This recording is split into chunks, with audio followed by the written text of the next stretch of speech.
السلام علیکم۔ وعلیکم السلام۔ میں سیاح ہوں، میں نے سنا ہے کہ حضرت آج کل یہاں تشریف فرما، ان کے نورانی چہرے سے فیضیاب ہونا چاہتا ہوں۔ یہ دروازہ ہر صاحب دل کے لیے کھلا ہے۔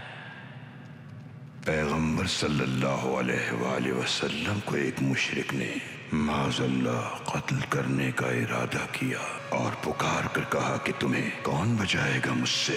حضرت محمد صلی اللہ علیہ وآلہ وسلم نے کامل اطمینان سے فرمایا اللہ بچائے گا، اور مشرک کے ہاتھ سے تلوار گر گئی۔ آپ کی زبان مبارک سے نکلا ہوا لفظ اللہ بہت پر اثر تھا۔ وہ مشرک حضرت پیغمبر کے اس کامل یقین کو دیکھ کر ششدر رہ گیا۔ ایمان کی طاقت جس کے دل میں موجود ہو، وہ چاہے کسی بھی مشکل میں گر جائے، ایمان اسے ہمیشہ ثابت قدم رکھتا ہے اور ہر مشکل میں وہ اپنے رب کو یاد کرتا ہے۔ حضرت پیغمبر نے اس کی گری ہوئی تلوار کو اٹھایا اور اس سے پوچھا اب تمہیں مجھ سے کون بچائے گا؟ اور پھر رحمت للعالمین نے قتل کا ارادہ کرنے والے کو معاف فرما دیا۔